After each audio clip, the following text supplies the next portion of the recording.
and welcome to Plowing the Past. My name is Kendall Motes, and in these videos, guests who have shaped New Holland, Pennsylvania's agriculture history will be interviewed and asked to share their experience. Again, my name is Kendall Motes, and I am a student at Ithaca College. During my years in high school at Garden Spot, I was part of the Grassland FFA and was a Sentinel, then president, and Fair Queen my senior year of high school. I enjoy interviewing people, as I did have a podcast during high school throughout my years in FFA, so I'm happy to be here today with George Zimmerman, a competitive, dedicated, and hardworking previous Grassland FFA member.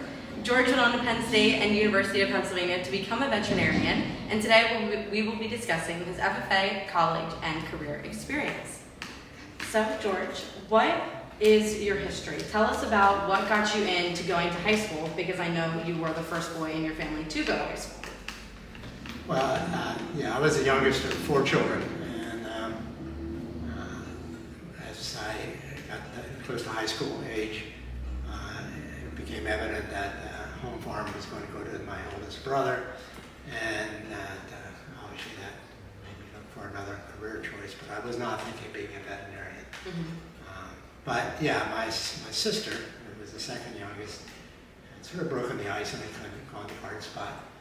My 2 oldest brothers had not gone to high school, so I followed her footsteps, so to speak, to Garden Spot. And then this whole display here is mostly, I think, for hard-working Dr. Herb, and he was a terrific influence on my life as far as going on to school. And so, growing up on the farm, Dr. Herb, spent a couple years in Honduras, and then I took on a whim, sort of took a dairy science course at Penn State, and just loved it, and I decided to take a chance in going into veterinary school, not realizing how competitive it was, and so I feel extremely fortunate, probably lucky that I got into veterinary school when I did. So a number of different influences. Certainly Dr. Herr here at Garden Spot was probably number one. Influenced me to go on to school. And Dr. Herb, was he the only ag teacher you had at the time? No, Mr. Doherty was at Garden Spot for a couple of years. I'm not sure how many years, but I think he was there the whole 3 or 4 years that I was there. I don't think he stayed much longer than that. But Dr. Herr and Mr. Doherty were the ag teachers. Okay. Mr. Doherty was a very good teacher, but he didn't have the quite the personality of Dr. Herr. Yeah, for sure.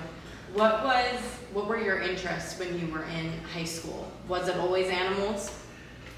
Somewhat. I grew up in a family of mechanics. My father was a mechanic. My 2 oldest brothers and some of my nephews are just, without any education, just spectacular mechanics, make their own harvesters and things like that. I'm missing that gene, I guess. We grew up in a small dairy farm, and my mother and I had much more interest in the cows. So I missed out on the mechanic gene. But growing up in the dairy farm, and Mom and I took care of the cows most of the time. So that was the beginning of it, I guess. It was sort of, we had chickens and steers, and it was a very general farm, but the cows were and it was very small these days. I think we had 20 cows. Medium-sized area in those days. That was a start. I always had interest in animals and caring for them, but I never thought it would transform me into a veterinarian. Yeah. And then you went on to Penn State for agriculture education. Correct. And you stuck with that your 4 years. I did, on the advice of Dr. Kavanaugh, who was a dairy science teacher, or professor, I should say. That's where the story comes in, I think, where I asked him if I should switch majors to pre-vet, and he said, no, just stick with the ag education. He never said the words that I know, but I think it was like, may as well keep going to the education because you're not going to get into veterinary school. He didn't say it in that many words, but sort of my competitive nature kicked in, and I said, okay, I'm going to go. Yeah. but still, there was a lot of, it's pretty competitive getting veterinary school. And I guess maybe luckily I didn't even realize that at the beginning. I may not even try. But, so there was some luck and fortunate timing and things that played into me getting into veterinary school. Yeah, and who were some of your mentors? Because if you were the first person going to college, let alone going to veterinarian school, that's a whole process and testing and different things like that. Was it a lot of people at Penn State that were helping you out? There were. I'd keep referring to Dr. Kavanaugh. He would probably be number one. But some of the other professors I talked to about, but he was definitely the most prominent person that I communicated with about giving it a try. Other than that, my dear wife had to cope with all my competitive natures, working at it day and night. Yeah, I can't think of any, and I did communicate back with Dr. Herr and local people, but I didn't have a whole group of people that were like backing me. I was doing it on my own. Yeah. And then vet school. I am ignorant to that whole thing, or even like doctorate programs and things like that. How many years is that? It's 4 years. 4 more years? Okay. 4 years in veterinary school, yeah. The first 2 are mostly science-oriented. You don't really get to work with the animals until the 2nd and 3rd year, Okay. or 3rd and 4th year. And the 4th year is pretty much exclusively practice.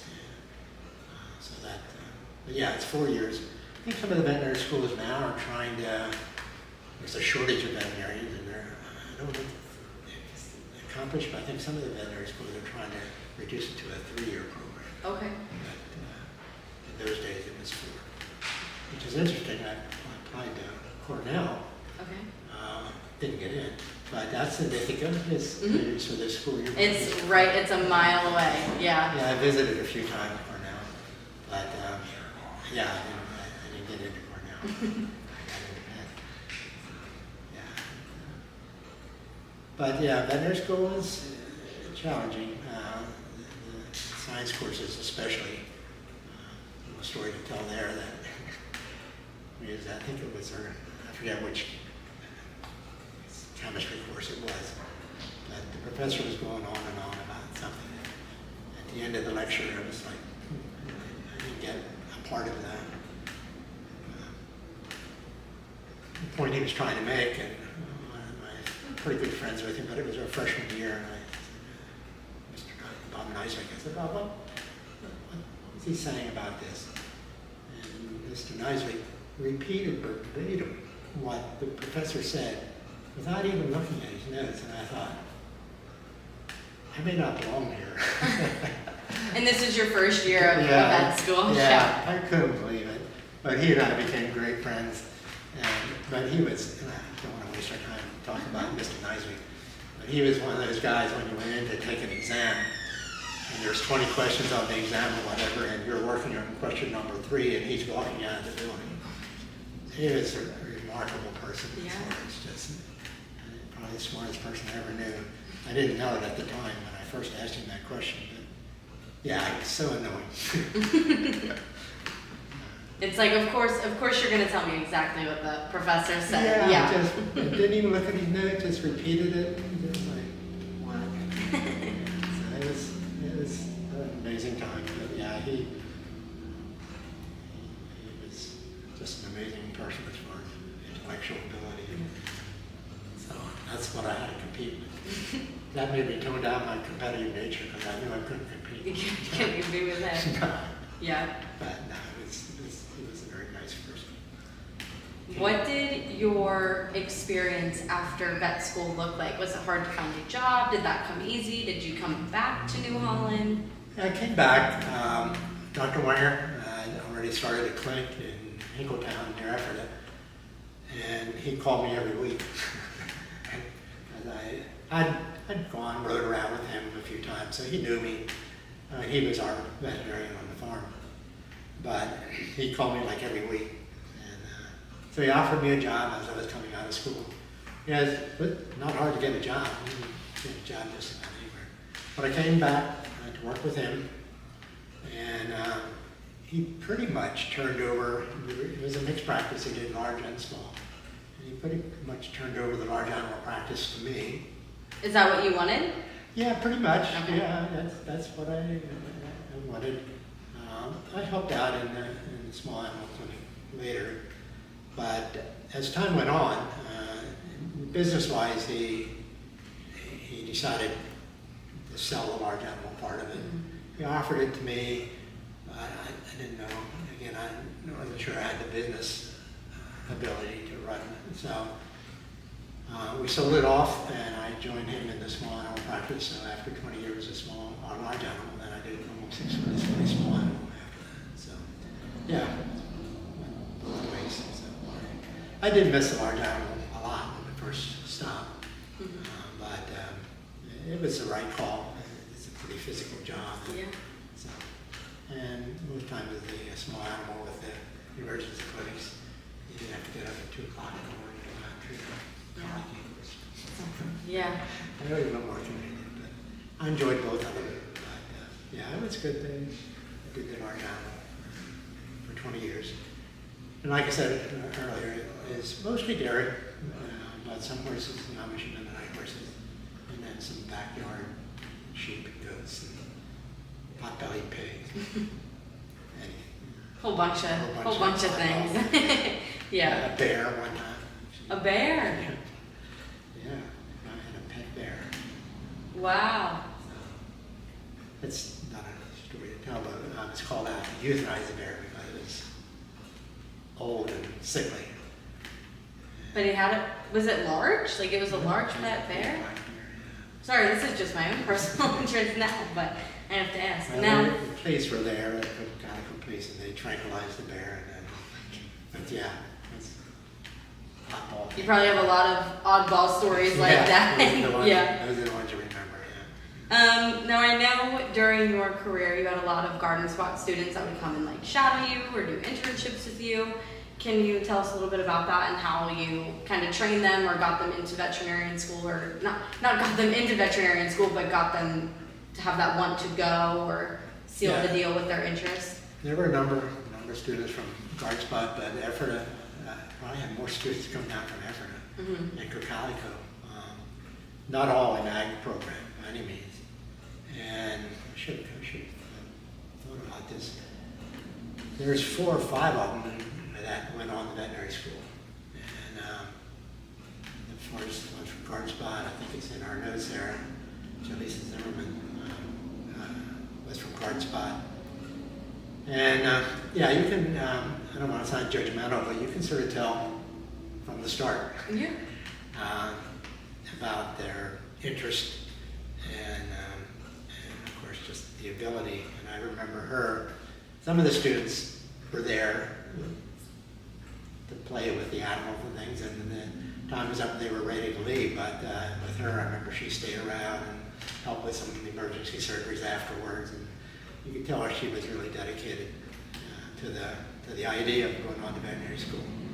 But yeah, I think she's the only one. I think there's been some from Guard Spot since her, but I think she's the only one that I can recall that went on to veterinary school that came to visit our practice. I see there's a number of people from Ephrata and Cocalico that also went on to veterinary school. So felt pretty good about that. Not that I was her main mentor, but I did write the letter of recommendation.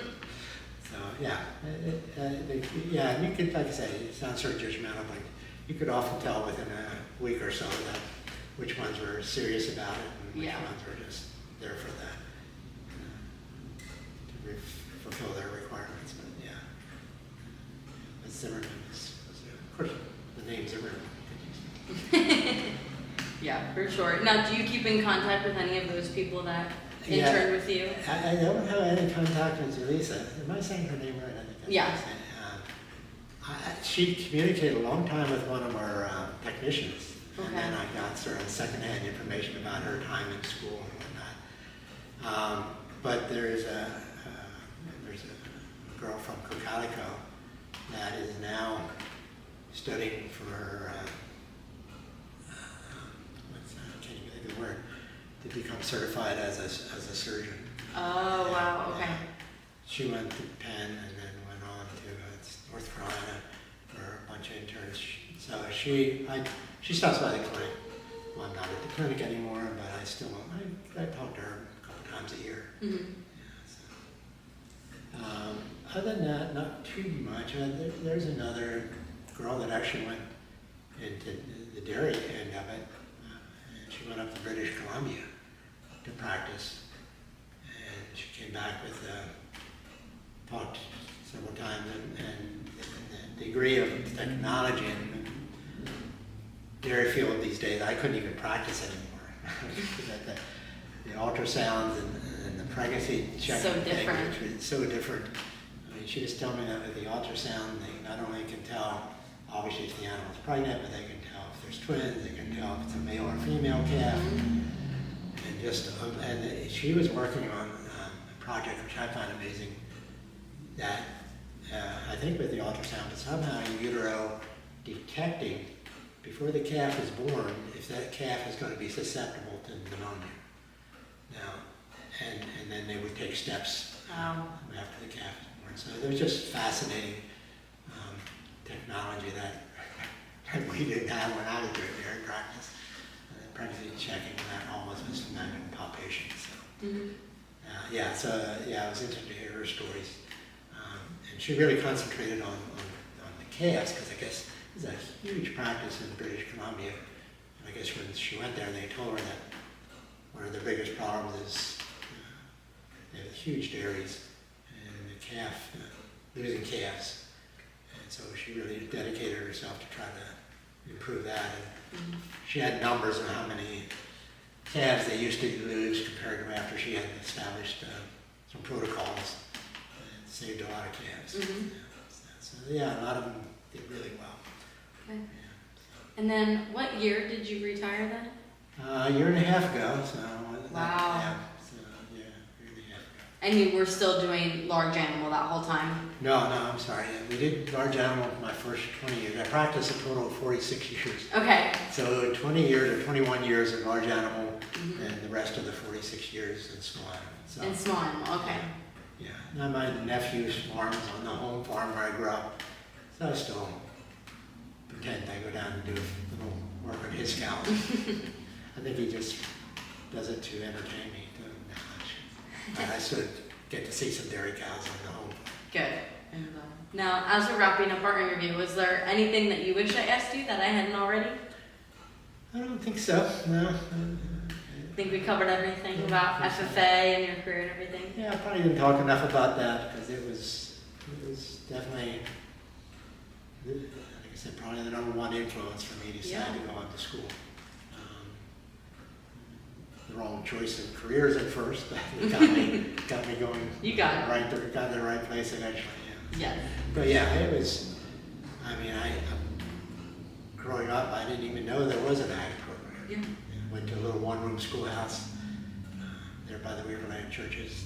The school's not there anymore. In those days, the one-room schoolhouses were public schools. And yeah, 8th grade, 1 through 8, and there was our class was. Three in my class from 1st grade to 8th grade. 3 boys, all named Zimmerman. Sorry, I talked too much about it. No, it's fine. I think it's funny. Yeah, we went 1 through 8th grade on the one school. Single teacher, taught all grades. A fascinating look back. I mean, growing up, I was like, oh, I guess this is the way it is. But looking back, the talent it took for the teacher to do that. But she was interesting. I mean, she would take us on field trips to places that I sort of farm away never dreamed of going. Yeah. I probably should give her a lot of credit for opening our, at least my world, to outside Weaverland. Yeah, for sure. Well, thank you for meeting with me today. Well, thank you very much. I hope I didn't bore you. No, you did not at all. Thank you all for joining me for Plowing the Past. We will have more videos coming soon.